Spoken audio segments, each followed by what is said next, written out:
मुझे अचानक से नारनौल में पोस्ट किया गया। वहाँ पे कोई बहुत बड़ा उपद्रव और गोलीकांड हो गया और जिसके कारण से डीसी एसपी सबको उठाना पड़ा रातों रात, क्योंकि मैं वहीं भेजा जाता था जहाँ पे कहीं ना कहीं मुसीबत हो या जहाँ कोई और न जाना चाहता हूँ कि अब अगर जाएंगे, अगर फेल हो गए तो धब्बा लग जाएगा। वो एक अगर लाल बत्ती लग गई है तो उस लाल बत्ती को आप ये समझ लो कि ये दुनिया का बीच है, इससे सब कुछ हो जाएगा। ये नारनौल म्यूनिसिपैलिटी की कुल इनकम 29 लाख रुपए या कुछ थी इस समय, सारे साल की। हाँ जी। और हमने जो मुफ्त में जो एक वो तालाब निकाल दिया और एक वो उसकी बीमारी खत्म कर दी और उससे जो है 33 लाख रुपए उस नारनौल कमेटी को। नमस्कार दोस्तों, सबने राम राम। आपका स्वागत करता हूं मैं इस पॉडकास्ट में। इसमें आज हमारे साथ बहुत ही स्पेशल गेस्ट जुड़े हुए हैं और मेरी लाइफ के one of the most energetic person जिनसे मैं मिला हूं, R Phulia sir. Good morning sir and most welcome sir इस पॉडकास्ट में। So much. पहले मैं सर के बारे में ब्रीफली बता देता हूँ। सर हरियाणा गवर्नमेंट में as a IAS officer serve कर चुके हैं। उस दौरान सर ने as a deputy commissioner Yamunanagar और महेंद्रगढ़ जिले में काम किया है। एज ए कमिश्नर सर ने हिसार डिवीजन में काम किया है और सर 2014 में जब रिटायर हुए थे तो एडिशनल चीफ सेक्रेटरी की पोस्ट से सर रिटायर हुए थे। अब इस पॉडकास्ट में हम सर से सर की लाइफ के बारे में जानेंगे। As a civil servant sir ने क्या क्या एक्सपीरियंसेस लिए, क्या उनका एक्सपीरियंस रहा वर्क कल्चर को लेके, क्या डिफ़िकल्टीज फेस करी और उनके बारे में भी जानेंगे। अपार्ट फ्रॉम दैट लाइफ का भी सर का काफ़ी रिच एक्सपीरियंस है, तो सक्सेस फेलियर इनको डील करने का और बाकी समाज के हिसाब से, क्योंकि सर ने बहुत सारे फील्ड्स में काम किया है, तो फ्यूचरिस्टिक एस्पेक्ट को भी देखते हुए कि हरियाणा की सोसाइटी के लिए हम क्या कर सकते हैं आने वाले सालों में और स्कूल एजुकेशन या फिर अदर जो एरियाज हैं जिन पे हमें फोकस करना चाहिए उनको भी हम डिटेल में डिस्कस करेंगे। तो काफ़ी इंटरेस्टिंग पॉडकास्ट होने वाला है, काफ़ी स्टोरीज इसमें सुनेंगे सर से। And let start. सर, सबसे पहले हम जानना चाहेंगे दर्शकों के लिए कि जो आपका एडमिनिस्ट्रेटिव सर्विसेज से पहले का जो सफ़र रहा उसके बारे में सर कुछ बताइए सर, आपकी पर्सनल लाइफ का और प्रोफेशनल लाइफ का। जो मेरा एजुकेशन के बाद का सफ़र सर्विसेज का है, मैं पहले उसको ब्रीफ में बता देता हूँ कि 1970 में मैंने Haryana board of school education से अपनी परीक्षा पास की थी एक गांव के स्कूल से। और उसके बाद मैं दिल्ली चला गया था, वहाँ जाके मैंने स्टेनोग्राफी और टाइपिंग पास करके और 18 साल की उम्र होने पे मैं एक बैंक में क्लरिकल जॉब पे लगा और वहाँ 7 साल रहते हुए मैंने इवनिंग कॉलेज से बीकॉम ऑनर्स किया और ग्रेजुएशन करके मैं वहाँ ऑफिसर प्रमोट हो गया। और उससे अगले साल 1980 में, जैसे आपने बताया, मैं इंडियन इकोनॉमिक सर्विस की परीक्षा पास कर पाया पहली बार ही, तो मैं वहाँ चला गया। और उससे नेक्स्ट ईयर मैं सिविल सर्विस की परीक्षा पास करके इंडियन रेलवे पर्सनल सर्विस में चला गया और उसके बाद 3 साल तक मैंने 3 बार परीक्षाएं आईएएस की पास की और तीसरी बार 1983 में मेरा रैंक ऐसा बना कि मैं हरियाणा काडर में आईएएस आया। हाँ जी सर। और उसके बाद फिर यहीं पे मैं एसडीएम सिवानी रहा, डिस्ट्रिक्ट भिवानी में पहली पोस्टिंग मेरी जी सर। उसके बाद एडिशनल डिप्टी कमिश्नर फरीदाबाद में रहा 86-87 में। और उसके बाद जैसे आपने बताया 89-90 में मैं पहला डिप्टी कमिश्नर था यमुनानगर जिला जब नया बना। हाँ जी। और उसके बाद 93-94 में मैं नारनौल डिस्ट्रिक्ट जो महेंद्रगढ़ डिस्ट्रिक्ट है उसमें डिप्टी कमिश्नर रहा। और फिर 2005-06 में कमिश्नर हिसार डिवीज़न रहा 2.25 साल और वहीं रहते हुए 2 यूनिवर्सिटी जो वहाँ पे हैं वाइस चांसलर रहा उनका, गुरुजन बेस्वर यूनिवर्सिटी हिसार में और Chaudhary Devilal university Sirsa. Okay sir. और उसके बाद मैं हरियाणा पोल्यूशन कंट्रोल बोर्ड का चेयरमैन भी रहा और अनेक जो सेक्रेटरीज़ की पोस्टें हैं उन पे भी रहा, डायरेक्टर्स, मैनेजिंग डायरेक्टर और जॉइंट सेक्रेटरीज, अलग अलग पदों पर लगभग सभी विभागों में मैंने अनुभव लिया है इसमें रहते हुए, अधिकतर विभागों का। जी सर। सर, प्रोफेशनल लाइफ के अलावा सर थोड़ा सा अपनी पर्सनल लाइफ के बारे में भी बता दीजिए ताकि जितने भी व्यूअर्स हैं उनको एक आइडिया लगे कि आप किस तरीके से, जैसे आपने मेरे को बताया था कि एक रूरल बैकग्राउंड से आपने सारी चीज़ें स्टार्ट करी और आप इस लेवल तक पहुँचे और आपने बहुत सारा मतलब कंट्रीब्यूशन जो समाज को दिया एज ए ऑफिसर भी, और अभी भी आप उसको कंटिन्यू कर रहे हैं।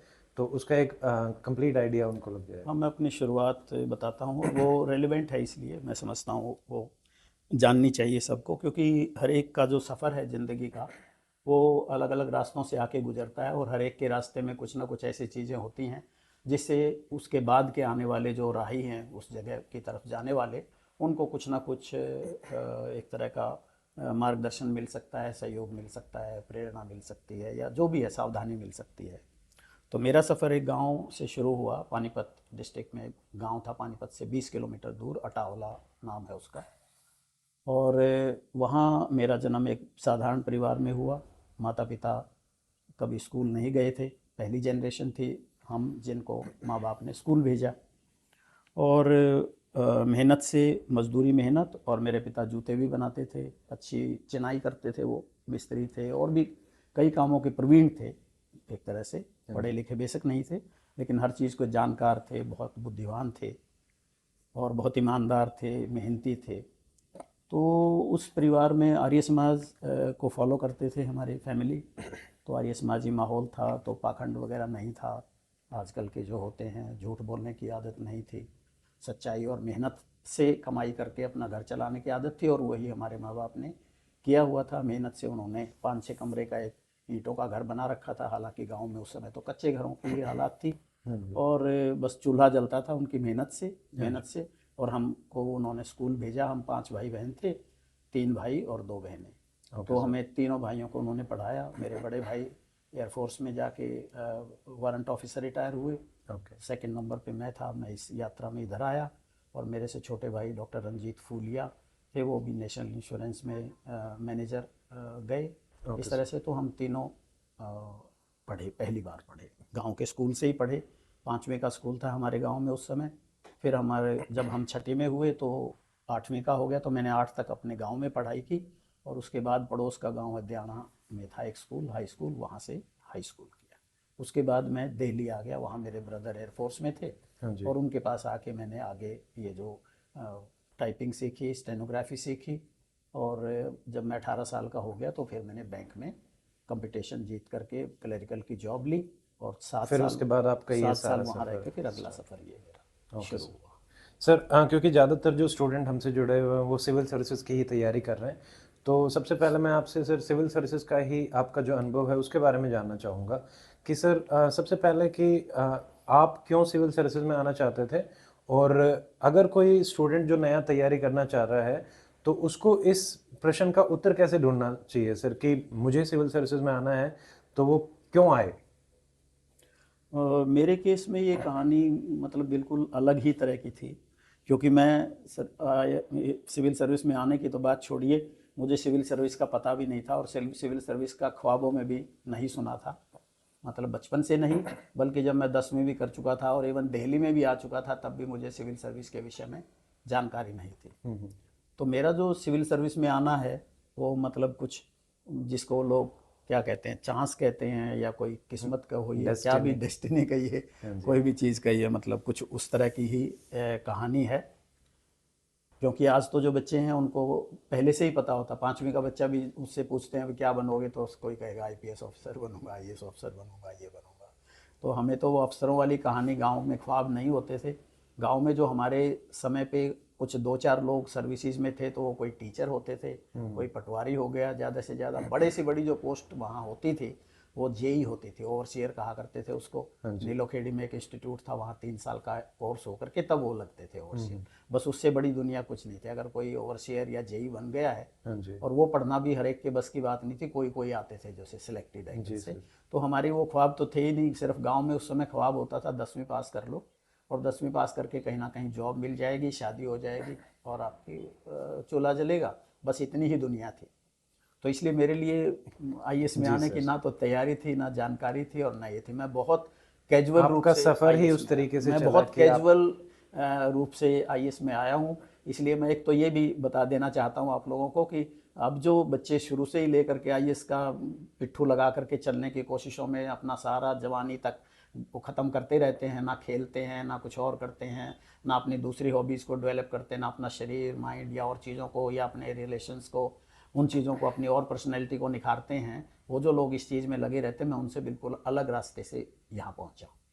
अब सर एक नया स्टूडेंट जो तैयारी करना चाहता है, तो क्या 3-4 कारण आपको लगते हैं कि होना चाहिए एक सिविल सर्वेंट्स की तैयारी करने वाले स्टूडेंट के पीछे, कि उनको सिविल सर्विसेज में इन कारणों से आना चाहिए? मैं समझता हूँ कि कारण नहीं देखे जाने चाहिए, क्योंकि हमारे समय की जो कहानी थी उस समय तो ये था कि जो बहुत अच्छी मान सम्मान, पद, प्रतिष्ठा, अथॉरिटीज़, काम करने के चांस देने वाली जो जगह थी उनमें सिविल सर्विसेज ही थी। कुछ और भी थी लेकिन उनमें आप ऑफिसर बन जाते थे, बैंक्स हैं ये हैं, उनमें सुविधाएं मिल जाती थी, पैसे आईएएस से भी ज़्यादा मिल सकते थे।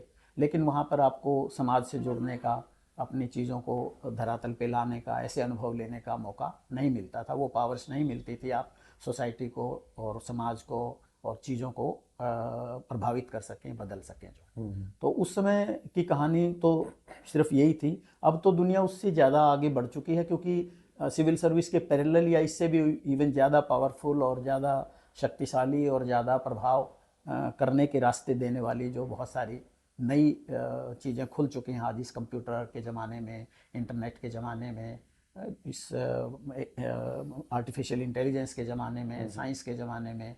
तो इसमें दुनिया बहुत ज़्यादा विस्तृत हो गई। सर पर अभी भी काफ़ी लोगों को यही लगता है कि जो एक आदमी आईएएस बन गया है या आईपीएस बन गया है तो उनकी लाइफ बहुत ही, मतलब जैसा अगर मैं सिंपल टर्म्स में कहूँ कि एक राजा जैसी हो जाती है।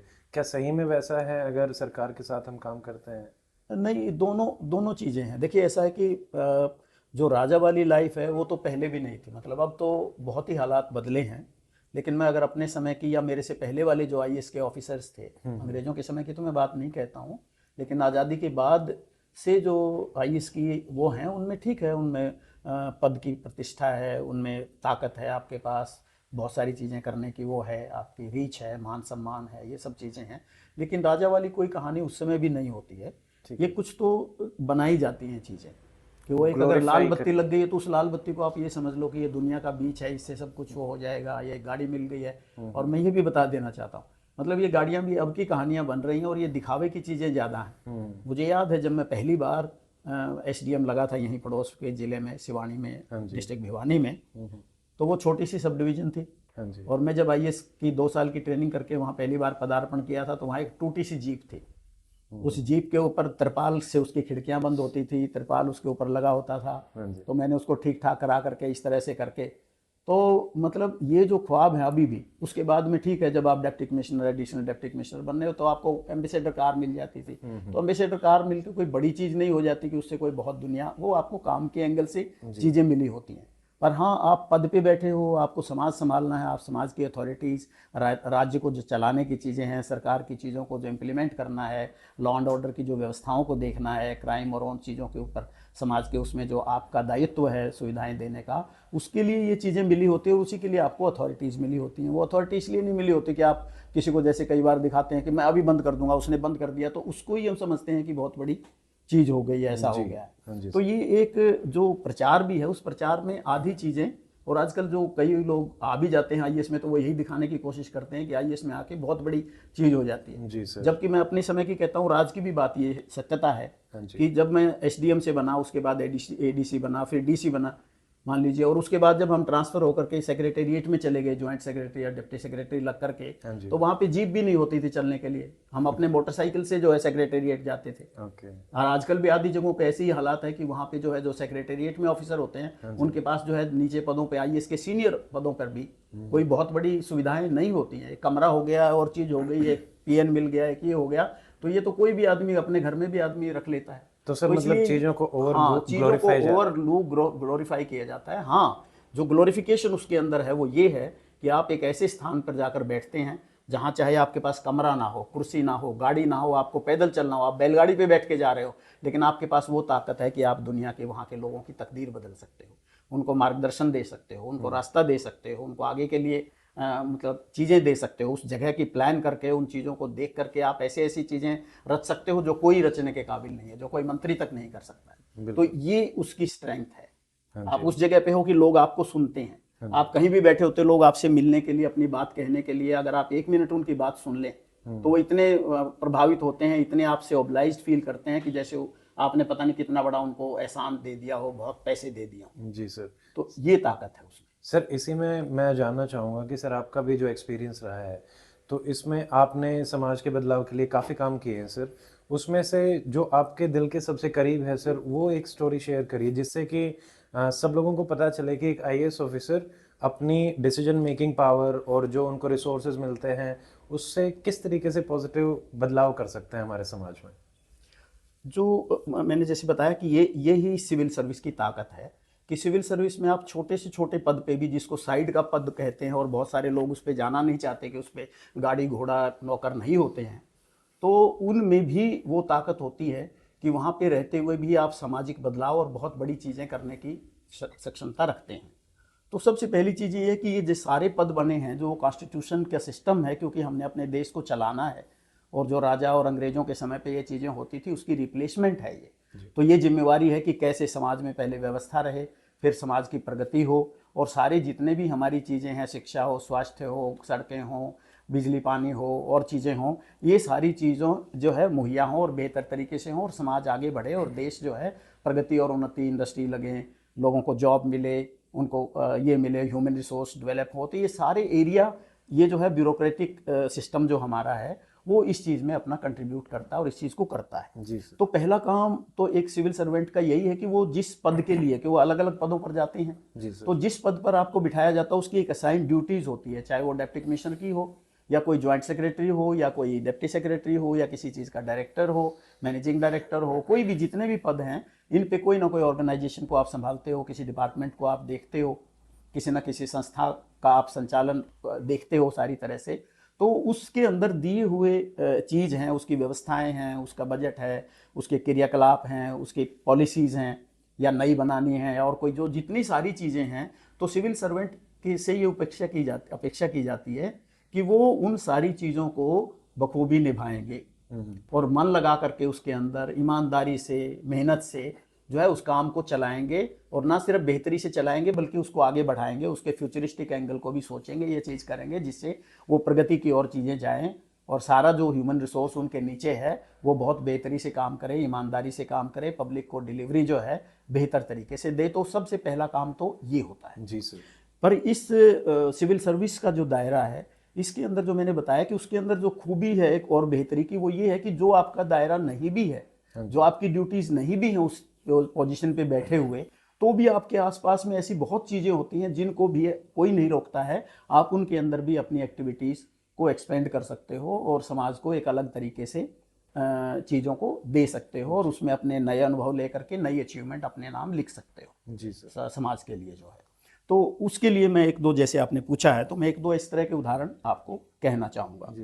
तो शिवानी में मैं पहली बार आया, बहुत छोटी सी सब डिवीज़न थी, गांव थी, पंचायत थी वहाँ पे इस तरह का, तो ये ऐसा एरिया था। तो मैंने इसमें देखा कि यहाँ कुछ प्रोजेक्ट नहीं है, कोई और चीज़ नहीं है, सूखा एरिया है। 85-86 की बात है ये, मान लीजिए। तो मैं ये करता था कि मैं इनके सारे गाँव में घूमता था, तो गांव में स्कूलों में जाता था, स्कूलों की शिक्षा को बढ़ाने के हिसाब से गांव में जो चीज़ें होती हैं या वहाँ की कोई लड़ाई झगड़े हैं तो हम मौके पे जाके हम निपटाते थे, पब्लिक को नहीं आना पड़े और चीज़ों को। तो इस तरह से मैंने अपना सारा अनुभव वहाँ पे इस तरह से लिया। लेकिन उसके बाद जो इस तरह की जो चीज़ें, जो नए करने की बातें होती हैं, उसकी शुरुआत होती है जब मैं 89-90 में यमुनानगर में जाके डिप्टी कमिश्नर लगता हूँ। Okay sir. तो नया जिला बना था वो, मैंने उस जिले को सेट किया।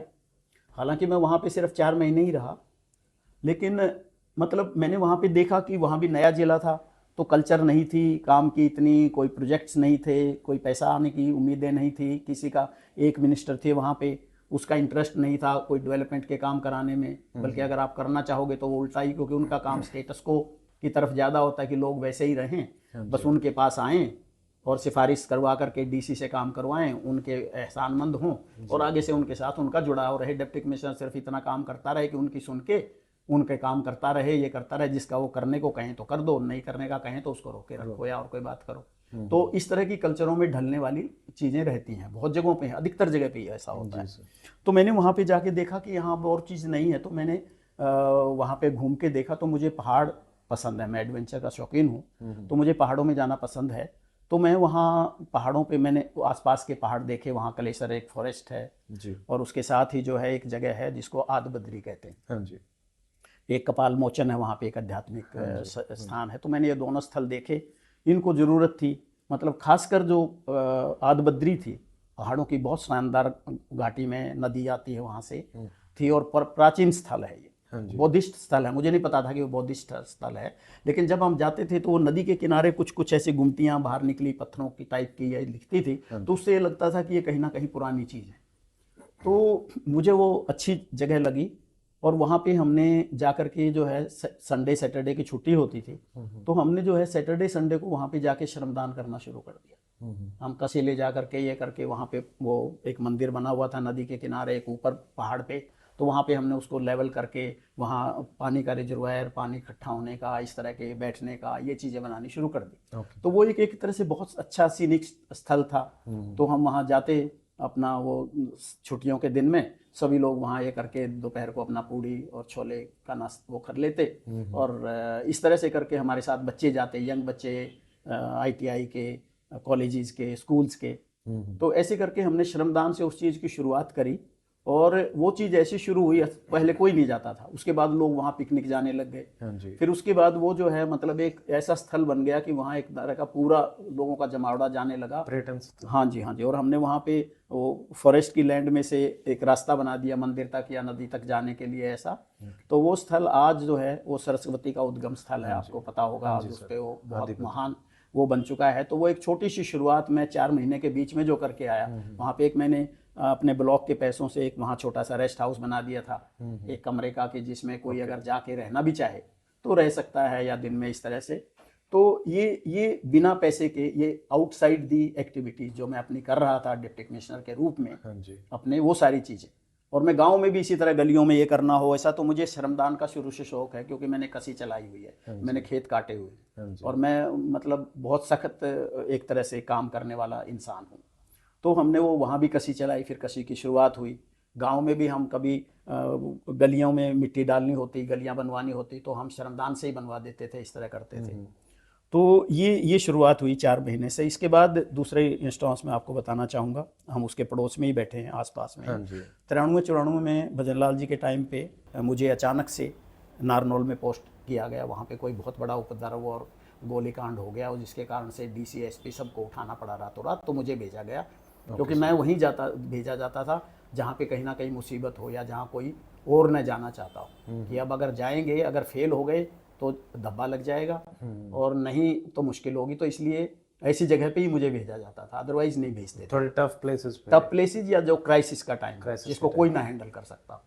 तो उस समय मेरे को भेजा, बल्कि मैंने मना किया कि मैं नहीं जाना चाहता हूँ। तो पर उनको कोई और मिल नहीं रहा होता था कि कोई आदमी जाके वहाँ संभाल ले स्थिति को, तो उनको उसमें मैं ही नजर आता था। जबकि उससे पहले 2 साल तक भजनलाल जी को बहुत मिनिस्टर कहते रहे कि मैं फुलिया जी को हमारे जिले में भेज दो, उन्होंने नहीं भेजा था।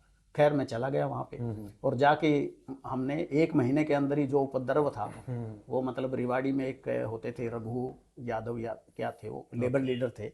तो वो मतलब उनके कारण से वहाँ सारा उन्होंने यूथ को अपने साथ लेके वो उपद्रव मचाया हुआ था। बिजली युद्ध, बिजली पानी युद्ध शुरू कर रखा था। उसमें गोलियां चली, कई युवा मारे गए, तो उसके कारण वहाँ ये सब चीज़ थी। तो हमने 1 महीने में ही जा करके उस सारी चीज़ को सेटल कर दिया।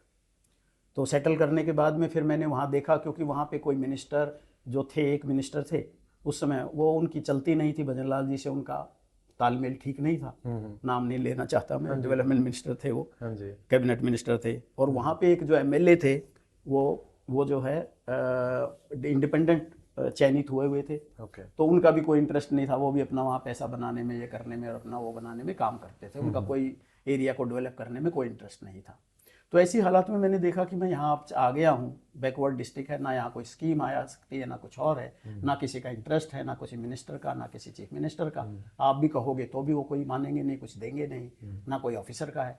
तो उसमें मैंने फिर देखा, तो मैंने देखा कि वो एक प्राचीन स्थलों वाला जो है, प्राचीन स्मारक है वहाँ पे, ऐसा जगह है, क्योंकि वो नवाबी टाइप का शहर था अकबर वगैरह के टाइम, मुगलों के टाइम में, और काफ़ी सारी पुरानी बिल्डिंगें थी वहाँ, बावड़ियाँ थी, इस तरह के थे। तो वहाँ पे एक मोनूमेंट था जिसका नाम है जल महल। जल महल, हाँ जी। वो जल महल ऐसा है, जैसे आप स्वर्ण मंदिर को अगर देखें तो जिस तरह स्वर्ण मंदिर बना हो, स्वर्ण मंदिर से बड़ा है वो, तालाब के बीच में स्वर्ण मंदिर की तरह बीच में महल बना हुआ है, जल महल कहते हैं उसको। वो मतलब 18 फुट के करीब गहरा था, कंकड़ बेड है उसका, पक्का चारों तरफ से इस तरह से। लेकिन वो डिसयूज में था, लोग वहाँ पे जाके टॉयलेट करते थे, उसके पत्थर उखाड़ के ले जा रहे थे, ये कर रहे थे ऐसा। और उसमें क्योंकि वहाँ रेतीला एरिया है तो रेत आके भर गई थी सारी, ओके। तो वो सारा सिल्ट हो गया था। हाँ जी। तो वो लोगों ने बहुत गवर्नरों को, चीफ मिनिस्टरों को मांग करी कि इसको खुलवा दीजिए, इसमें पानी रहता था तो ये कर दीजिए, तो किसी ने नहीं किया। तो मुझे भी ये पता चला, मैं देखने गया।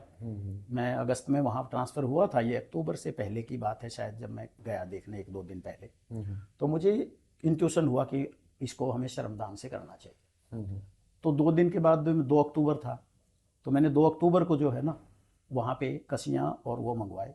ओके। और मंगवा करके हमने खुद जो है उस मोनूमेंट के चारों तरफ से कुछ जगह छोड़ के, हाँ जी। और वहाँ से अपना खोदना हमने शुरू किया। मैं होता, मेरा ड्राइवर और मेरा गनमैन। हाँ जी। तो एक हमने वो बड्ढा कहते शुरुआत हैं हो उसको, गई जैसे बस। हाँ, उसका ये करके हम उसकी मिट्टी खोद खोद के बाहर डालने लगे, ऐसा करके।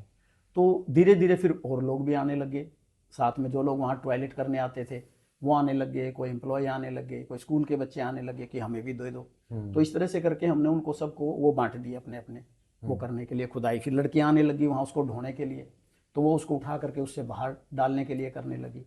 तो इस तरह से करते करते वो मूवमेंट ऐसा बना कि गांव से लोग आने लग गए, पंचायतें ट्रैक्टर में आने लगी, महिलाएं आने लग गई। सैटरडे संडे को हम वहाँ जा करके खुदाई की कंपटीशन करने लगे। हमने स्टेट लेवल की खुदाई कंपटीशन की हाँ जी जरूर। उस पे जो है, क्योंकि जब और किसी चीज़ का कंपटीशन हो सकता है तो खुदाई जिंदगी की एक बहुत इम्पोर्टेंट वो है, क्योंकि खेतों में या ग्रामीण जीवन में तो लोगों को हल और कसी, बिल्कुल सर। ये दो ही चीजें, जिसको कसी चलानी आती है वो बहुत महान योद्धा है एक तरह से, वो बहुत काम करने वाला और कमाने वाला आदमी है। तो हमने उसका कंपटीशन किए, खुदाई के किए, ढुलाई के किए। ये करते करते फिर कुछ ट्रैक्टर आ गए हमारे पास, सूखा पड़ा हुआ था राजस्थान के, कि सर हमारे को भी काम दे दो इसमें, हम सस्ते में कर देंगे। तो हमने कुछ जो पैसा हमारे पास थोड़ा बहुत आता था आपस में वॉलंटियर, तो उससे हमने वो ट्रैक्टरों को लगा के 6 महीने के अंदर हमने वो सारी जो इसमें सिल्ट पड़ी हुई थी वो सारी सिल्ट निकाली। और उस सिल्ट को, क्योंकि वो बढ़िया सिल्ट थी, रेतीली नहीं थी, उस सिल्ट को हमने सिविल हॉस्पिटल के पीछे एक जोहड़ होता था, छिब्बी जोहड़, जिसमें सारे उसका गंद जाता था, टट्टियाँ, तो बदबू करता था, बीमारी फैलाता था। तो लोग कहते थे जी इसको बंद करवाओ। तो वो सारी मिट्टी हमने उसमें डाल दी छिब्बी जोहड़ में जाके। तो वहाँ 2 एकड़ के करीब पूरा एक प्लॉट निकल आया उस जोहड़ से। Okay sir. और उसको ऊपर हमने 500 दुकानों का वो बनाया कॉम्प्लेक्स। हाँ, पर मैं ट्रांसफ़र हो गया तो वो कंप्लीट नहीं हो पाया। उसके बाद चौटाला साहब की गवर्नमेंट आ गई, तो उन्होंने उसको देवीलाल ट्रस्ट को, या ऐसा मेरे को ये पता चला कि उन्होंने 33 लाख या कितने लाख में वो देवीलाल ट्रस्ट को वो जगह जो हमने निकाली। पर उसके ये समझ आ, ये आपकी नारनौल म्यूनिसिपैलिटी की कुल इनकम 29 लाख रुपए या कुछ थी इस समय, सारे साल की। हाँ जी। और हमने जो मुफ्त में जो एक वो तालाब निकाल दिया, एक वो उसकी बीमारी खत्म कर दी। और उससे जो है 33 लाख रुपए उस नारनौल कमेटी को, 33 और लाख ये रुपए काम भी श्रमदान से ही शुरू हुआ सर। श्रमदान से शुरू, और एक उत्सव सा बन गया, काम उत्सव को सा भी बन गया। और competition इसलिए बना आज भी मतलब आप अगर नारनौल जाओगे, हाँ जी सर। उस जगह को देखिए आप, वो बड़ी सुंदर डेवलप हो चुकी है, अब प्रिजर्व है जी सर। बहुत अच्छी तरह से। और जो है मतलब अगर आप कभी भी जाएंगे तो लोग पहला नाम मेरा लेंगे। हाँ सर, बिल्कुल मैंने एक्सपीरियंस किया है सर इस चीज़ को, क्योंकि मैं जाता भी रहता हूँ और हमारे मतलब रिलेटिव्स भी वहाँ रहते हैं, तो ज़्यादातर लोग जानते हैं। मुझे इसका आइडिया था सर, बट मतलब कैसे एक सिविल सर्वेंट अपने इनोवेटिव थॉट से एक शुरुआत कर सकते हैं। एक फर्स्ट स्टेप लिया गया, उसके बाद तो सर वही है, स्टेप बाय स्टेप चलते जाओ, कारवा भी बनता जाता है और एक चीज़ एस्टेब्लिश हो जाती है, उसको फिर लेटर ऑन हमें बस कैरी ऑन करना पड़ता है कि हाँ भाई वो चल जाएगी। सर ये तो दोनों बहुत अच्छे एक और मैं इसमें और ऐड कर देता हूँ, और वो इसलिए ज़रूरी है कि उससे आपको ये भी पता चल जाएगा कि प्रशासन में चैलेंजेस क्या आती हैं। जी सर। और उन चीज़ों में रहते हुए और ये चीज़ें करते हुए भी आप ये जो काम है और उनको कैसे आप तालमेल के साथ भी चला सकते हो। ये बात 2005 की है। 2005 में मैं हुड्डा साहब की पहली सरकार शुरू हुई थी, तो उन्होंने कमिश्नर हिसार लगा के भेजा था। और फिर मैं ये 2 यूनिवर्सिटीज़ थे, उनके वाइस चांसलर का चार्ज मेरे पास आया। हाँ जी। तो ये होंगी अप्रैल की बात है शायद, जब मेरे पास चार्ज आया।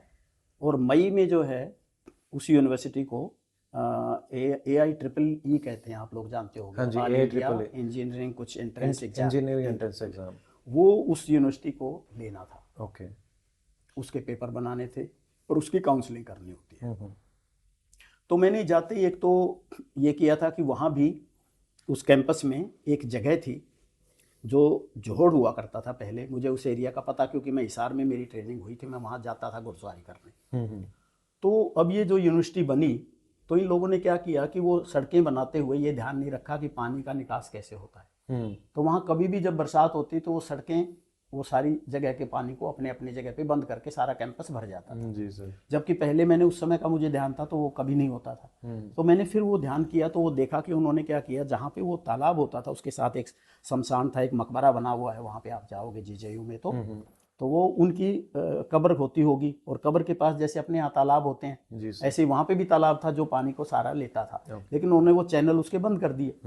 तो मैंने फिर जब वो बरसात हुई और वो भरा तो मैंने जाके देखा इंजीनियर को बुला के, तो वो पता चला कि ये बात हुई है। और उन्होंने जहाँ पे वो तालाब था कब्रगाह के साथ, वहाँ पे बिल्डिंग डिजाइन कर दी, जो नक्शे में बनाया तो बिल्डिंग डिजाइन कर दी वहाँ, जबकि वो होना चाहिए वहाँ पे वाटर निकासी। तो मैंने वो नक्शा देखा, पास उन्होंने कर नहीं रखा था, तो मैंने वो नक्शा सारा ये करके उसको बदल करके उसको ठीक किया, और वहाँ उस जगह को खाली छोड़ के पॉन्डेज में या स्टोरेज के अंदर ये किया। तो वहाँ पे भी हमने यही किया कि हम सवेरे जाते थे, हम नारनौल में भी सवेरे 4 बजे से लेकर 8 बजे तक खोदते थे। वहाँ भी हमने यही किया कि हम 4 बजे जाके 8 बजे उस जगह को जो थी उसको हमने श्रमदान से ही हमने कहा निकालेंगे। एक ट्रैक्टर था हमारे पास, तो हम वहाँ श्रमदान में चले जाते, कुछ बच्चे आ जाते, कुछ ये आते, टीचर नहीं आते थे। तो टीचरों ने क्या किया, शुरू से ही कुछ पॉलिटिकल चीजें होती हैं और चीजें आती हैं जो आती हैं, अफसरों को खूब आती हैं और मेरे जैसे को बहुत ज्यादा आती हैं।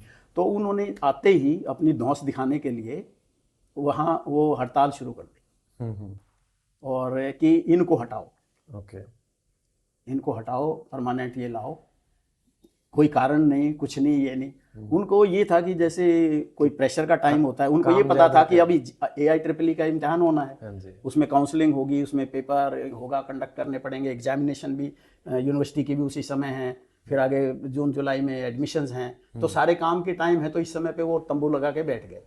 तो मैंने सोचा अभी इसका क्या किया जाए। तो 2 ख्याल आए मुझे, मैं सख्त आदमी हूँ, मैं करना चाहता तो उनको अलग तरह से हैंडल कर सकता था, मैं कमिश्नर भी था, लेकिन मैंने उस चीज़ को ना करके मैंने दूसरी तरीके को यूज किया। मैंने ये देखा कि इसमें अपॉर्चुनिटी है, तो इनको बैठे रहने दो, हम अपना रास्ता निकालते हैं इनके करने का, जो मेरे पास चीज़ें हैं एग्जाम कर लेने की, ये करने की, वो करने की, इसका मैं रास्ता ढूंढता हूँ। और मैंने वो ढूंढ लिया कि उसके लिए मैंने खुद ही, मेरे एक दोस्त थे उत्तराखंड से, उनको बुला लिया, प्रोफेसर थे वो, उनको बुला के और अपने घर पे ही मैंने उनसे जो है वो उसका पेपर बनवा लिया। और खुद ही जा करके, क्योंकि ये पेपर खुलने वाली भी बीमारी आपको पता ही है इंजीनियरिंग और मेडिकल वालों के साथ क्या होता है, वो मुझे भी पता था कि लोग पीछे पीछे कोटा वाले घूमते रहते हैं, करते रहते हैं। तो उससे बचना था मुझे। तो मैं इधर उधर जो है अहमदाबाद, ये वो, जहाँ जहाँ ये पहले वाले वाइस चांसलर जाते थे वहाँ जाया है, लेकिन मैंने कहा कि इनसे मैंने नहीं करवाना है। ठीक है। तो मैं एक दिन जो है प्राइवेट गाड़ी लेकर के संडे के दिन वो पेपर लेके अचानक कोई नई और सिक्योरिटी वाली प्रेस में नोएडा चला गया। और नोएडा में जाकर के मैंने वो पेपर वहाँ से प्रिंट करा के अपने घर पे ला करके रख लिया, अपने घर में सील कर दिया। ठीक है। तो मेरा पेपर वहाँ से बच गया। ठीक है। अब आगे होना था कि जिस दिन जाता है उससे एक दिन पहले ये पेपर भेजते थे, तो हमने उस चीज़ को भी बदल दिया कि हम उसी दिन भेजेंगे जिस दिन पेपर, क्योंकि इसके सेंटर जो है हरियाणा में थे, दिल्ली, हरियाणा, चंडीगढ़ तक होते थे। तो हमने सवेरे 4 बजे अपने घर में ही पार्टियां बुलाई, और उसमें पुलिस के लोग लगा के और वो अपने स्टाफ दे के पेपर जो है आफ्टरनून में पेपर होता था, 2 से 5 होता था, तो 2 बजे तक पहुंच जाए। तो हमने वो सवेरे 4 बजे कर दिए, तो 8 बजे तक पहुंच गए वहाँ में, सबको पता चल जाए भाई चले गए, नहीं होगा कोई दिक्कत होगी हम अपना हैंडल करेंगे इधर उधर से। तो वो सारी चीज़ सेट हो गई। शाम को 5 बजे ले करके वो मेरे घर पे आ गए, तो 12 बजे तक सारे मेरे घर पे आ गए, और मैंने अपने घर पे ड्राइंग रूम में जो है अपना स्कैनर रख लिया, OMR सीट लेके सारी, और सारी रात भर हम बिना सोए, पिछली रात भी नहीं सोए, अगली रात भी हमने सारी OMR सीट वो कर दी, अपना इवेल्युएट करके, और 23 आवर्स में हमने रिजल्ट डिक्लेयर कर दिया उसका। अगले दिन 4 बजे जो है प्रेस बुला करके हमने रिजल्ट डिक्लेयर कर लिया, और उससे पहले हमने ये चेक करने की कोशिश की कि जो टॉपर आ रहे हैं, जो टॉपर लड़की आ रही है, दूसरे पे, तीसरे पे, चौथे पे, इनका रिकॉर्ड क्या है, बैकग्राउंड कहीं पे, कहीं पे कहीं गड़बड़ तो नहीं हुई है। तो हमने देखा कि वो सारे टॉप वाले ही थे एकेडमिक्स में भी, इस तरह से। तो हमें श्योर हो गया कि इसमें कोई चीज़ किसी को करने की वो नहीं रही। 2006 में सर मैंने भी प्री मेडिकल टेस्ट दिया था, उस टाइम पे भी हरियाणा में यही हुआ था। कि जिस दिन हम पेपर दे के आए हैं शाम तक रिजल्ट आ गया था, सेम डे, क्योंकि PMT में थोड़े से बच्चे कम होते हैं सर, उतना टाइम नहीं लगता है, तो ये काफ़ी अच्छे रिफॉर्म्स रहते हैं सर। तो वो पहली बार हमने पहली बार किया था वो 23 घंटे के अंदर जो हाँ है, जी, हाँ जी। जबकि हमारे पास एक सिंपल स्कैनर था। हाँ जी। तो ये चीज़ है मैं कि एक और छोटी जी सी स्टोरी शेयर करना चाहता हूँ जी सर, क्योंकि अभी जी हम 2005-06 में हैं। जी तो जैसे मैंने आपको बताया भी था कि बाकी व्यूवर्स को बता देते हैं, 2006 में मैंने 12th का जब एग्ज़ाम दिया था, तो उस टाइम पे हरियाणा में 3rd रैंक मेरी आई थी। सरकारी स्कूल में एडमिशन ले रखा था, तो उस टाइम पे सर की तरफ से एक फैसिलिटेशन प्रोग्राम किया गया था, जो सरकारी स्कूल के बच्चों ने अच्छे मार्क्स लिए थे। तो पहली बार सर से एक नाता वहाँ पे मेरा जुड़ा था कि जो सर्टिफिकेट दिया था उस पे सर का नाम लिखा हुआ था। एंड मतलब जैसे सर आप डेस्टिनी की बात कर रहे थे कि आपकी सिविल सर्विसेज की जर्नी जो है वो डेस्टिनी से अपने आप रही थी, तो हमारा जो दोबारा मिलना था वो भी डेस्टिनी से ही हो पाया था कि एक हरियाणा सिविल सर्विसेज के प्रोग्राम में हम मिले थे दोबारा से, और इस तरीके से सर से दोबारा मुलाकात हुई। और फिर जो भी सर के एक्सपीरियंसेस हैं, डिस्कशंस हैं, उससे रेगुलरली एनरिचमेंट चल रहा है सर लाइफ में भी और वैसे भी। ये मैं वैसे बस सबके लिए थोड़ी सी स्टोरी शेयर करना नहीं, चाह रहा सही बात है, क्योंकि वो जब आप लोगों को हमने ये किया तो मैंने ये देखा था कि जब मैं आया यहाँ पे हूँ। हाँ जी। 2005 में, तो मैंने एजुकेशन की सारा जो उसी समय रिजल्ट आए थे, तो मैंने देखा कि यहाँ पे बहुत सारे स्कूल ऐसे जिनका 0% रिजल्ट था। सिवानी जहाँ मैं सब डिवीजन में था, हाँ सर। उसके बड़े बड़े बड़ुआ या इस तरह के बड़े बड़े गांव थे जिसमें 50-100 बच्चे थे, लेकिन 100 के 100 फेल थे। तो आई वॉज अमेज्ड कि ये क्या 10वीं में सारे के सारे फेल है और है। तो मैंने सारे रिजल्ट मंगवा करके आई सॉ कि ये हालत कितनी ख़राब है, और कोई बात है, आई एम टॉकिंग ऑफ 2005। तो मैंने फिर जो है उनको कैटेगराइज करके 0 से 20, 20 से 40 इस तरह के वो किया। तो जितने स्कूल 0 से 20, 20 से 40 तक के थे पांचों डिस्ट्रिक्ट्स में, मेरे सब डिवीजन में, डिवीजन में, हाँ जी। तो उन सब का मैंने ये लक्ष्य बनाया कि मैं उन सब में खुद जाऊँगा, और मैंने खुद जाना शुरू किया वहाँ पे। तो टीचर्स को फिर हिलना शुरू हो गया, जो नहीं जाते थे, जो नहीं पढ़ाते थे, जो ये था। और मैंने कुछ नहीं किया उन टीचर्स की, ना मैं हाजिरी चेक करता था, ना मैंने उनको कोई चार्जशीट करी, ना कभी एक्सप्लेनेशन कॉल करी। मैं सिर्फ वहाँ जाता था और जाके क्लास में जो भी पढ़ाया जा रहा है, जो भी टीचर पढ़ा रहा है, वहाँ जा करके उसके बच्चों को टेस्ट करता था मैं उसके सामने ही, हाँ जी। कि कितने लेसन उसने पढ़ा दिए हैं। अगर उसने वो बताता 15 लेसन पढ़ा दिए हैं, तो मैं कहता था अच्छा पहला लेसन ही आपका टॉप बच्चा कौन सा है उससे पढ़ के सुनवाओ। तो वो सुनवा नहीं पाते। मतलब हालात ये थी जी सर। कि जिसने 15 लेसन पढ़ा दिए हैं, उसका पहले लेसन को उसका जो बेस्ट बच्चा है क्लास का, वो नहीं बता पा रहा है, उसको वो नहीं पढ़ पा रहा है। और उस बच्चे से कुछ भी पूछो, निंदा पूछो क्या होती है, उसको पता नहीं निंदा क्या है, स्तुति क्या है, ये चीज़ क्या है। तो उसको हिंदी के शब्दों का भी वो नहीं है, ना वो सही प्रोनाउंस कर सकते हैं। तो ऑटोमेटिकली उनको ये लगता था कि भाई ये तो मामला, वो घबराते थे। तो मैंने कहा बताइए आपने यही पढ़ाया है, हाँ जी। तो फिर ये 0 आएगा, किसके जिम्मेवारी बनेगी आगे? बिल्कुल। और चीज़ सर अगली बार नहीं होगा, ये नहीं होगा। मैंने कहा ठीक है, तो क्या कहते सर, एक मैंने कहा ठीक है, मैं महीने के बाद आऊँगा ये करके। तो मैं ऐसे करके ये करता था, और उसी से जो है पढ़ाना जब शुरू कर दिया तो बच्चों के पास कुछ ना कुछ जाना। हाँ, और उसका रिजल्ट ये था कि जब मैं छोड़ के आया हूँ तो भिवानी का रिजल्ट मेरे को यही लगता है कि पता नहीं, उस समय 29 था पिछले साल, अगले में मेरा ख्याल है वो कहीं 50 से ऊपर चला गया था, और हमारे डिस्ट्रिक्ट ऊपर वाले टॉप के उनमें चले गए। तो ये, और तीसरी चीज़ जो वो आप वाली चीज़ थी जिससे बात कर रहे थे हम शुरू, वो ये थी कि मुझे ये था कि दो चीज़ होनी चाहिए। एक तरफ हम डंडा तो चलाते हैं बिना बात के, लोगों को चार्जशीट भी कर दो, फला भी कर दो, ये भी, लेकिन जो टीचर इस चीज़ों के बावजूद भी अपना अच्छा काम कर रहे हैं, उनके बच्चे अभी भी मेरिट ले रहे हैं, उनका कोई बच्चा फेल नहीं होता है, क्या कभी हमने उनको याद करने की भी कोशिश की, उनको एक धन्यवाद भी कहने की कोशिश करी है और चीज़ करी है? तो मैंने कहा ये बहुत बड़ी कमी है कि अगर आप जो काम कर रहे हैं उसको अप्रिशिएट नहीं करोगे, और उसको ये पता नहीं होगा मुझे अप्रिशिएट किया रहा था। तो उसके लिए ये सारे कार्यक्रम थे कि मैंने हर जिले में, हम वहाँ पे एक अच्छा मंच बनाते थे, और 50-50 टीचर जो बेस्ट टीचर हैं उसके, उनको जो है हम वहाँ पे शॉल, मोमेंटो, सर्टिफिकेट ये दे के सम्मानित करते थे, और उनका अखबारों में नाम डालते थे, टीवी पे उनके इंटरव्यूज भेजते थे, ये करते थे। और उसी में बच्चों का था कि जो बच्चे उस मेरिट में आते थे, तो उन मेरिट वाले बच्चों को हम कमिश्नर अपने ऑफिस में बुलाते थे, और वहाँ उन बच्चों से बात करके एक एक बच्चे के साथ ये दे करके उनको फोटोग्राफ दे के, ये कि ताकि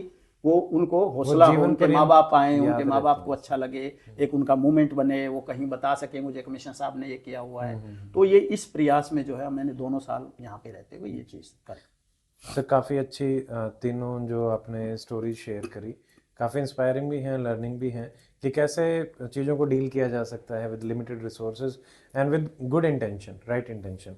सर इसी में क्योंकि सिविल सर्विसेज में बहुत बार ये देखने को मिलता है कि पॉलिटिकल इंटरफेरेंस काफ़ी रहता है, अदर देन पब्लिक डीलिंग में भी डिफ़िकल्टीज आती हैं, काम में भी डिफ़िकल्टीज आती हैं।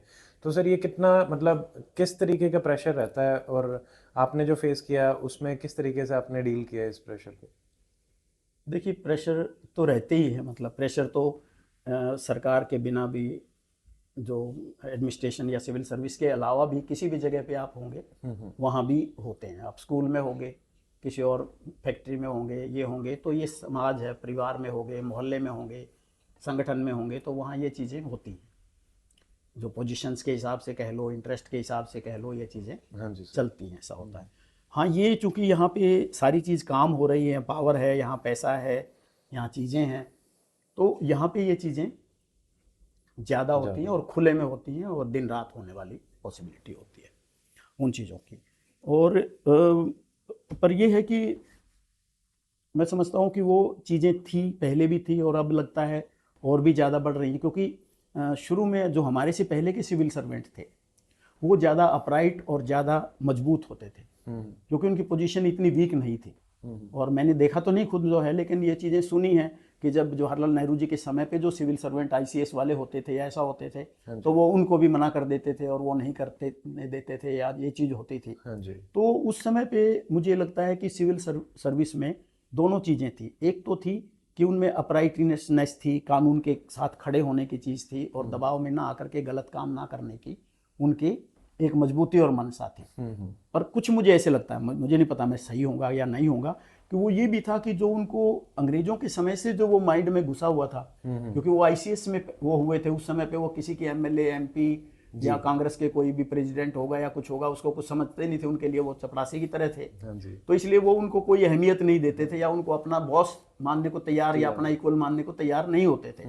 तो वो अपने ईगो के कारण भी अपनी ही चीज को भी शायद कैरी कर, कुछ की बात कह रहा हूँ मैं, सबको नहीं कहता हूँ, बिल्कुल। तो कुछ लोग उसके अंदर वो अपने इगोइस्टिक होकर के, ये होकर के, हो सकता है जो राइटफुल चीज वो करवाना चाहते थे या करनी चाहिए थी उनको, उसके लिए उसमें भी वो अड़ते होंगे या कोई बात, जिससे ही मुझे ये लगता है कि पॉलिटिशियंस को भी ये आभास होने लगा कि ये जो ब्यूरोक्रेट है ये हमारी बात नहीं मानते, सही बात में भी रोड़ा अटकाते हैं, फाइल लेके बैठ जाते हैं या उस पर ये चीज़ करते हैं, उसको आगे नहीं होने देते, ये होने देते। तो ये भी एक विषय है जिसमें जो जानकार लोग और उस समय के लोग होंगे उनके गहराइयों से सोच के देखा जा सकता है। तो उस चीज़ में उनको ये रहा कि कुछ लोग तो जो पॉलिटिकल ठीक होंगे, उन्होंने अपनी गाड़ी चलानी थी, उन्होंने डिलीवर करना था, उन्होंने जनता के प्रति अपनी उन चीज़ों को ये चीज़ें करनी थी, जिसके अंदर जो सिविल सर्वेंट है वो एक रोड़ा बनते होंगे या स्लो करने की काम करते होंगे। तो उन्होंने अपने रास्ते निकाले कि इनको किस तरह से दबाया जाए या क्या किया जाए या इनको कैसे मेंट किया जाए, और एक राइट अप्रोच है, क्योंकि वो होनी चाहिए थी। सिविल सर्वेंट का काम ये नहीं है कि आप बिना बात के किसी चीज़ को रोड़ा डालो या आप जनता के खिलाफ रहो, कि पॉलिटिशियन तो जनता का भला करना चाहे, वो तो उसको रोजी रोटी देने का रास्ता बनाना चाहे, तो उसको सड़क देने का, और आप जो है उसमें ऐसे बैठो कि जैसे अंग्रेज बैठे हो घूम करके, तो वो सोच और अप्रोच गलत है, जो आज भी हो सकती है कुछ लोगों की, मान लो, लेकिन आज ज़्यादा नहीं है, क्योंकि आज ये चीज़ इस्टेब्लिश जरूर हो गई है कि भाई पॉलिटिकल पावर जो है वो बड़ी है। और आज जो है कोई भी, आज तो बल्कि उल्टी चीज़ हो रही है कि आधे से ज़्यादा ऑफिसर तो जा करके लोगों के पैरों पे हाथ लगाते हैं, पब्लिक में हाथ लगाते हैं, या एक अपने से छोटे उस वाले को भी जो है ना उसको जा करके बड़ी उसकी वो करते हैं, उसके आगे जाके गिड़गिड़ाते हैं अपना वो अपनी ट्रांसफर कराने में या अपना कोई काम कराने में, ये करने में जो है ना, जिससे उसके पदों की गरिमा हटती है और जिससे वो दबाव में आता है और वो गलत काम उससे करवाए जाते हैं। तो इसलिए मैं ये समझता हूँ कि हालात अब दूसरी तरफ पेंडुलम शिफ्ट हो रहा है, कि अब जो ब्यूरोक्रेट है वो उसकी जो वो ताकत है, वो ताकत भी, अगर कोई थानेदार बन के बैठा है, तहसीलदार बन के बैठा है, एसडीएम बन के बैठा है, तो एसडीएम बेचारा मतलब वो एक तरह से हताश है कि मैं ये कर ही नहीं सकता, मैं ये करवा ही नहीं सकता। वो कोई आदमी किसी को पीट रहा है तो उसके बस की बात नहीं कि वो उसको रुकवा सके। क्यों? क्योंकि उसके एमएलए एमपी या मिनिस्टर वो जो है उसको साथ दे रहा है, या वो ऊपर से डीजीपी के यहाँ से या आपके ऊपर वाले बड़े कमिश्नर के यहाँ से उसको प्रोटेक्शन दे रहा है, वो कोर्टों से उसको सपोर्ट दिलवा रहा है, ये चीज कर रही है। तो वो हताश है, क्योंकि उसके पास इतनी पावर नहीं है अकेले बेचारे को, जो एक आके एसडीएम बन के बैठा है, कि वो इस चीज से हमारे समय पे ये बेहतरी फिर भी थी कि अगर चाहते थे तो उस चीज में हम अड़ सकते थे, ये चीज हो सकती थी। तो ये जो सिविल सर्विस का कहानी है वो मतलब बदलती रही है। लेकिन इसमें दो तीन चीज़ें मैं अपने एंगल से जो कह सकता हूँ अपनी ज़िंदगी और अपने साथियों को देख करके, कि उसके अंदर ये चीज़ है कि सिविल सर्वेंट में जो लोग जाते हैं, जब भी यहाँ से करते हैं तो किसी के इंटरव्यू में पूछेंगे तो सब कहेंगे मैं सेवा करने जा रहा हूँ, मैं यहाँ पे ये अपॉर्चुनिटी मिलती है, वो अपॉर्चुनिटी मिलती है, ये चीज़ है। तो उसमें से अधिकतर लोग थ्योरेटिकली या कहते हैं ऊपर दिमागी ऊपरी दिमाग से कहने वाली बात, जी सर, उनका जुड़ाव नहीं होता है और ना ही वो उस समय ये चीज़ समझकर चलते हैं कि मुझे जो ये जिम्मेवारी मिली इसमें मैं बहुत कुछ कर सकता हूँ। और इस दबाव के बावजूद भी, ये सारे प्रेशर्स के बावजूद भी मेरे पास इतना बीच में एरिया है कि मैं उसके माध्यम से जो है अपनी सेटिस्फेक्शन ढूंढ सकता हूँ, अपनी अचीवमेंट कर सकता हूँ, अपनी इज्जत बचा सकता हूँ, अपना एक नाम अपना जो है वो बेहतरी से ला सकता हूँ। जी सर। सर इसमें मान लीजिए अभी जो बच्चे सेलेक्ट होंगे और वो भी इस टाइप की चीज़ों को डील करेंगे, पॉलिटिकल प्रेशर को, तो उनको क्या चीज़ें हेल्प कर सकती हैं डील करने के लिए? मैं जो समझता हूँ इसमें कि आपको एक रास्ता चुनना पड़ेगा। आपने सिविल सर्विस का रास्ता चुना है, आप उसमें आ गए हो किस्मत से, ईश्वर कृपा से, आपकी मेहनत से। तो दो ही चीज़ें हैं। अब आपने ये तो एक वो खुशी की तरह की, वो जैसे लोग कहते हैं ना भाई शादी कर लो एक बार, तो ये शादी की घोड़े पे दूल्हे बनने वाली खुशी है एक तरह हाँ की। सर।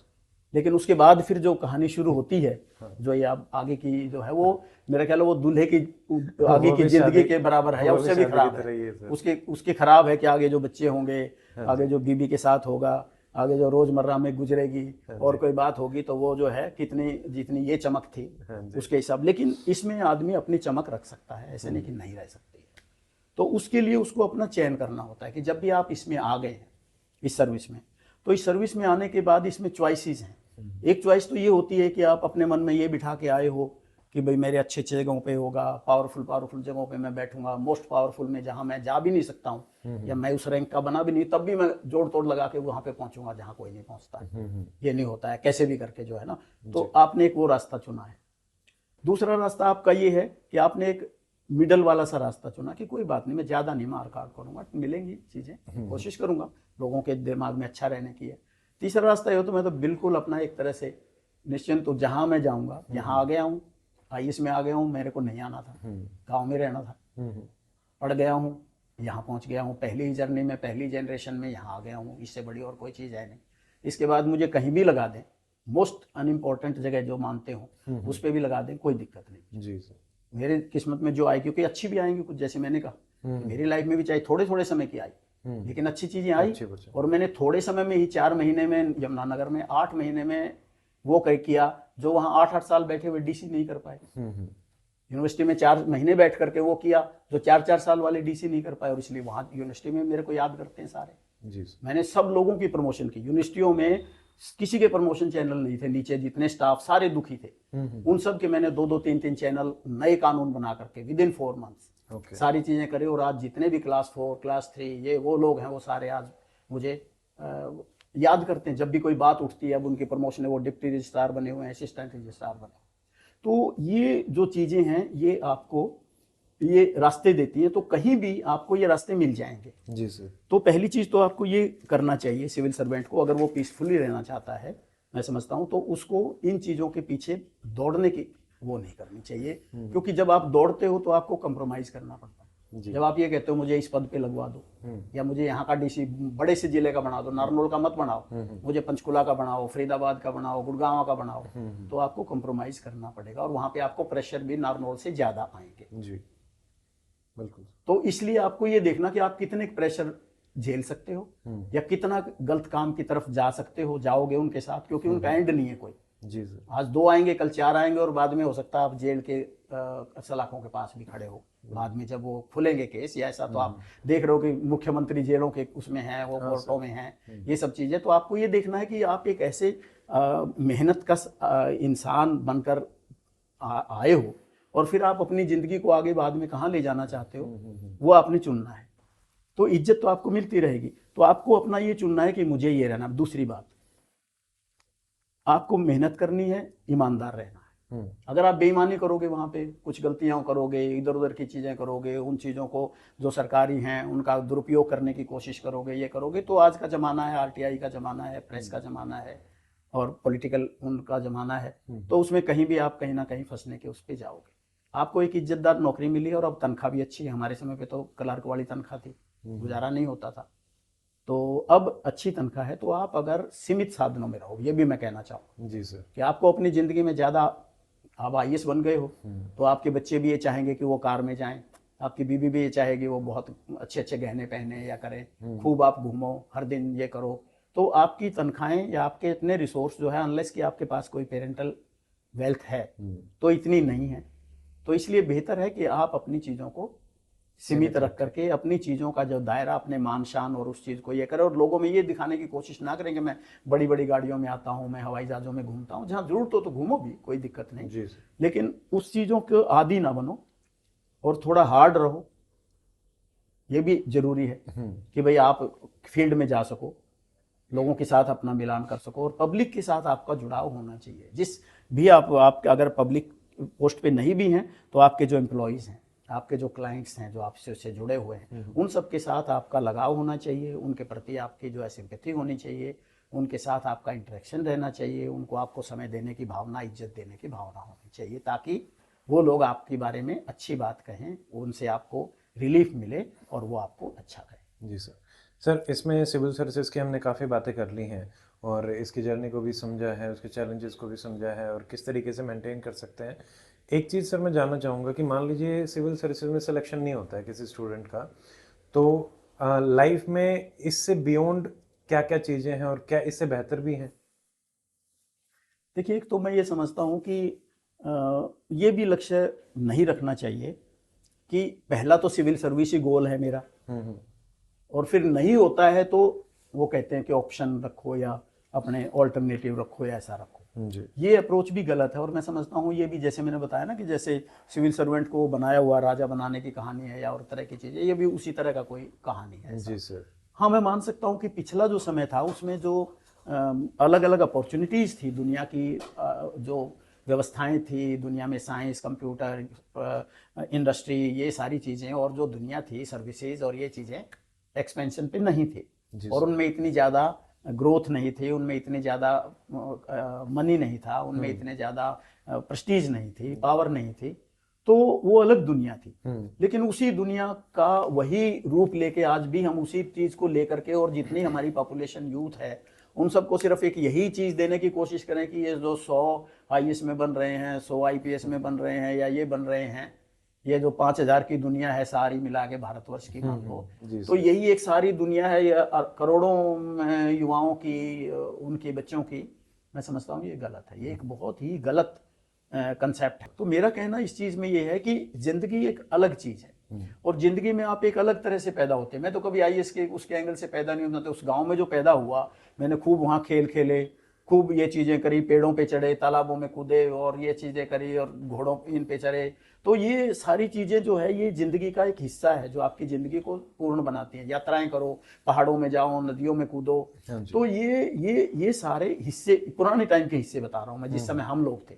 और मैंने ये देखा है, ये भी मेरा अनुभव है कि मैं आईएएस में आने के बाद सिविल सर्विस में अगर सफल हुआ हूँ जिन जिन भी जगह पे, उसके अंदर एक बहुत बड़ा कंट्रीब्यूशन जो है इस बात का है कि पहली बात तो मेरी बैकग्राउंड गांव की रही, गरीब परिवार की रही, ईमानदार, मेहनतकश और कम उस पर गुजारा करने वाले परिवार की रही। दूसरी, मेरा जो माहौल था वहाँ पर वो ग्रामीण रहा, जिस ग्रामीण माहौल में हमने अपने शरीर को साधना, अपने मन को साधना, सख्त उसमें रहना, एडवेंचर करना, ये सारी चीज़ों को हमने अपनी ज़िंदगी का एक हिस्सा बनाया, जिससे हम हर चीज़ के ऊपर, अपने हाथों पर, अपने पैरों पर, चलने पर, कूदने पर, ये चीज़ करने पर, दिमाग पर, इस पे, इन सारी चीज़ों का एक कोऑर्डिनेशन बना करके एक अच्छा इंसान, एक अच्छी बॉडी वाला युवा बनाने में सफल हुए।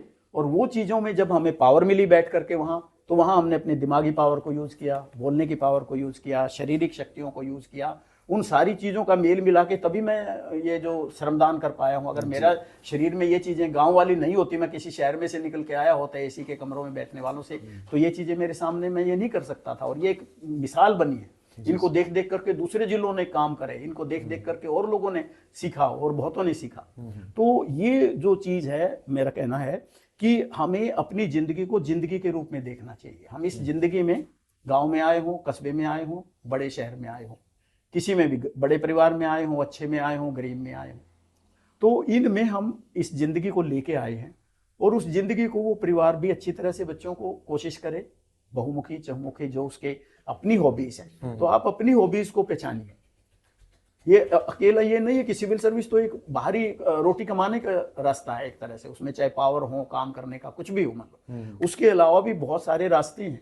तो अगर आपको जो है, क्योंकि जरूरी नहीं कि कोई आदमी टेबल पे बैठ करके पेन से लिखने वाले की ही में उसको मजा आता हो, कोई आदमी ऐसा हो सकता है कि जिसको पेंटिंग करने में मजा आता हो, कोई ऐसा बच्चा हो सकता है कि जिसको कोई एडवेंचर करने में या पहाड़ पर चढ़ने, मुझे एडवेंचर का बहुत शौक था, मैंने बहुत दर्रे पार किए हैं, लेकिन मेरी ये अब जो एक मलाल है कि मैं एवरेस्टर हो सकता था और मैं बहुत बड़ा एडवेंचर करने वाला हो सकता था, जो मैंने खो दिया इस चक्कर में आकर, फाइलों के चक्कर में बैठ के ऐसा। लेकिन चलो वो दोनों चीजें अलग तरह की थी।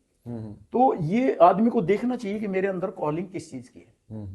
मैं दूसरा एक उदाहरण बताता हूँ। मैं बचपन में गाने सुनने का शौकीन था, गाँव में रेडियो वेडियो पे सुनते रहते थे। अब मैंने 2018 से 22 तक दोबारा उसको रिवाइव किया। 65 साल की उम्र में आके अभी मैंने 52 भाषाओं में 1 लाख से ज्यादा गाने गाने का रिकॉर्ड बनाया हुआ है।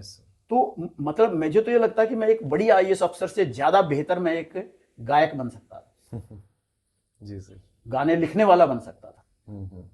तो मेरे में वो भी क्रिएटिविटी थी जो आज 70 साल में जब आदमी की स्मृति खत्म होने लगती है, जब भाषा सीखने की पावर खत्म होने लगती है, उस समय मैं 52 भाषाएं गा रहा हूं। तो मैं 100 सारी संसार की भाषाएं भी गा सकता था अगर मैं बचपन से इसी लाइन पे आगे चलता तो मेरा बताने का मकसद यही है कि आप अपनी अंदर की चीजों को खोजो। जी सर।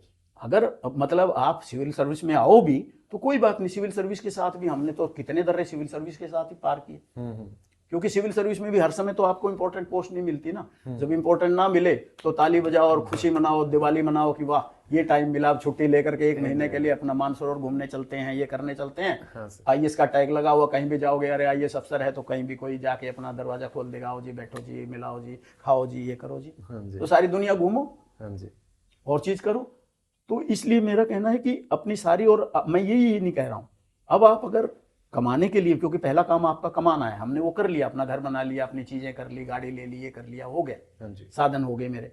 आपको वो करना है अभी, उसके बिना आपकी जिंदगी पूरी नहीं होती है, दुनिया भी नहीं मानती कि आपकी जिंदगी पूरी होती। तो आप इन पे नहीं आओ, मान लो तो कम से कम आप कंप्यूटर पे चले जाओ।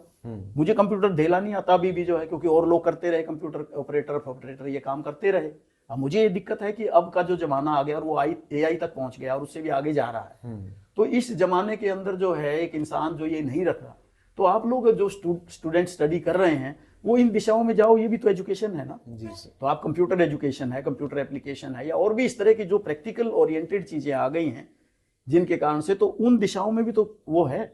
और वो आप बचपन से ही अगर करने लगो तो 8वीं से ही जो है, अगर आप उसमें एक्सपर्ट हो गए और आप कोई वीडियो बना सकते हो, आप कोई डॉक्यूमेंट्री बना सकते हो, आप कोई और चीज क्रिएट कर सकते हो, तो आपको पैसा, IAS से ज्यादा पैसा तो आपको वहीं से मिलना शुरू हो जाएगा।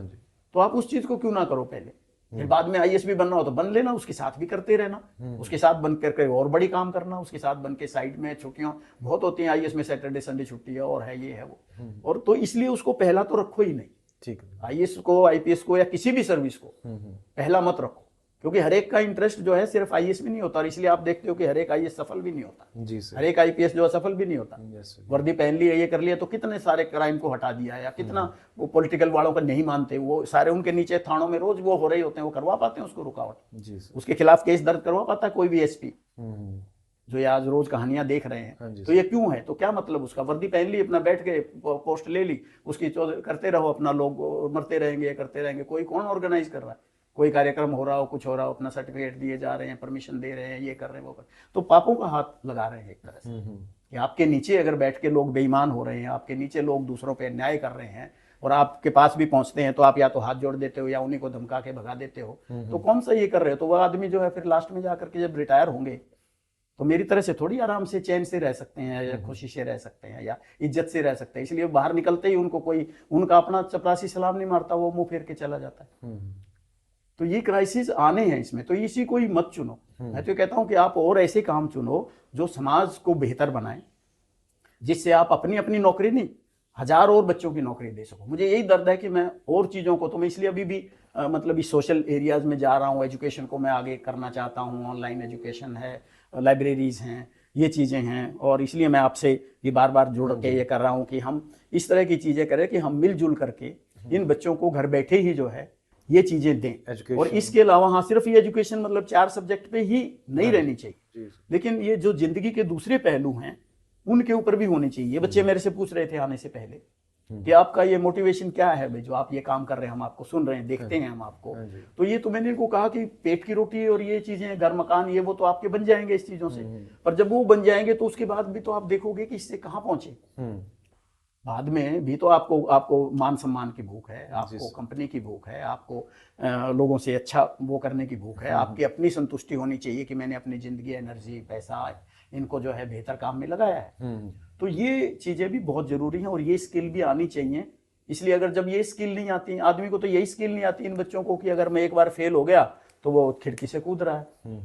तो तुम अपनी जिंदगी को ही समझ करके उसी चीज के कंसेप्ट को आप ये नहीं कर पा रहे तो जिंदगी में कहाँ पहुंचे आप चले बन भी गए आईएएस अफसर या कुछ और अफसर, तो आपने वहां पे भी यही मरने वाली चीज करनी है कि यार अब तो कल तो मेरा बुरा हाल हो जाएगा, कल तो मेरे को यहाँ से हटा दिया जाएगा, वो कर दिया, ये चीजें आएंगी उन चीजों।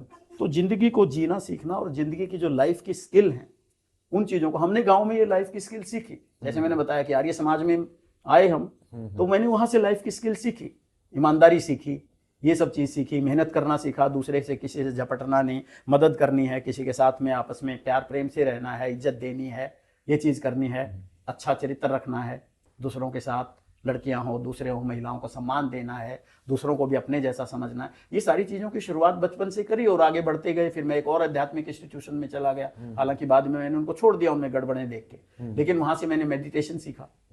तो आप अगर इस तरह की चीज़ों में आते हो, लाइफ में आते हो, तो अपने मन को मेडिटेशन की तरफ लगाइए। मेडिटेशन का मतलब अपने मन को साधिए, अपने मन को, जो विचारों को जो है उन पे कंट्रोल करना, उनके ऊपर अपनी एक संयमित वो करना सीखे आप, अपने चरित्र को, अपनी बातों को, ये सब चीज़ों को। तो ये जिंदगी का सार है और जिंदगी इससे अच्छी बनती है, सिर्फ सिविल सर्विस से नहीं बनती। जी सर। सर हमने आज काफ़ी डिटेल सारी बातें करी और अभी काफ़ी समय हो गया है, तो जाते जाते मैं आपसे चाहूँगा कि एक कोई इम्पोर्टेंट मैसेज आपकी लाइफ से आप सारे स्टूडेंट्स को या हमारे समाज को जो देना चाहें, जो भी व्यूअर इस वीडियो को देख रहे हैं, प्लीज़ शेयर सर। मैंने तो बता दिया कि जैसे मेरी जो किए हुए काम और मेरी सोच है उसमें ही जो छोटे मोटे टूटे फूटे मैसेजेस हैं मेरे, क्योंकि मेरी जो यात्रा है आईएएस की, जैसे मैंने बताया है ना, वो बिना तैयारियों की हुई। और मैंने नौकरी करते करते सिर्फ छुट्टी लेके मैं इम्तिहान लिखने जाता था आईएएस का, और उसी से मैं पास होके आता था, कभी फेल हुआ नहीं हूँ, मतलब हर इम्तिहान को पास किया। वो मेरी अपनी मेंटल एबिलिटी और प्रेजेंटेशन की ये चीज़ें थी, जैसे आप लोग भी इन चीज़ों को देखते होंगे उनमें जो है। तो आप लोगों को समय मिल रहा है ये चीज़ें करने का ऐसा, तो आप उस सारे समय को एक ही चीज़ पे मत लगाएं, कोशिश करें नेचर के साथ जुड़ के रहें, पहाड़ों पे जाएं और अपने मेंटल काम को करने के साथ साथ फिजिकल भी करते रहें, चाहे घर में अपना काम करें। जैसे मैं बता देना चाहता हूँ, मैंने अपने घर में अपने घर का खाना बनाना, पोछा लगाना, बाथरूम साफ करना, कपड़े धोना, ये अपने बचपन से शुरू किया था और मैं अब तक उस चीज़ को कंटिन्यू कर रहा हूँ 70 साल की उम्र तक भी जो है। तो अपने घर में काम कीजिए, वो आपको रिलीफ करते हैं। आप किचन में जा करके अपनी कोई चीज़ बनाते हो, जब थक जाओ माइंड से, वो काम करिए, खेलने चले जाइए, जिम में चले जाइए, पहाड़ों पे जाइए, क्योंकि थका हुए दिमाग से आप ये एक्सरसाइजेज बड़े अच्छे तरह से खेलने जाइए, खेलने में वो आपकी वो रिलैक्स होंगी जो थकान है, और दोबारा आप जल्दी तैयार हो जाओगे दोबारा फिर उन चीज़ों को करने के लिए। तो जुड़े रहिए, समाज से जुड़े रहिए, प्रकृति से जुड़े रहिए, एडवेंचर से जुड़े रहिए और अपनी सारी चीज़ों की क्षमता को बढ़ाइए, बौद्धिक क्षमता को भी बढ़ाइए कि आप ज़्यादा लंबे समय तक वो कर सकें, क्विकली ग्रैस्प कर सकें। वो तब कर सकोगे जब आपके मन के अंदर कोई खिचड़ी नहीं पक रही होगी, किसी के साथ झंझट झगड़े नहीं होंगे, आपका कोई और किसी तरफ दिमाग नहीं जाता होगा घूम फिर में, गलत और कुछ करने में, इन चीज़ों में। तो अपने मन को वो करिए, अपने शरीर को स्वस्थ रखिए, उसके लिए खाना अच्छा खाइए, और जो आजकल का यह कूड़ा कबाड़ा, इससे बचिए। जो गांव का खाना होता है, हम आज भी गांव का खाना ही खाते हैं, और आजकल तो ज़्यादा ये होता है कि आप फल खाइए, सब्जियां खाइए कच्ची, और चीज़ें खाइए जो पौष्टिक चीज़ें हैं, आप सब देख रहे हो, जानिए उनके लिए। अपने शरीर को पढ़िए, अपने शरीर की हर चीज़ को जानना सीखिए, इसको सम्मान दीजिए और इसको सेफ रखिए। इसको जो भी चीज़ें शरीर में, आपको हार्ट मिला है, आपको लंग्स मिले हैं, किडनी मिली है, आंखें मिली हैं, कान मिली है, बहुत बहुमूल्य चीज़ें। इनमें से कोई एक भी कम होगी या एक भी प्रभावी होगी तो आपको पता चलेगा इसकी कीमत क्या है।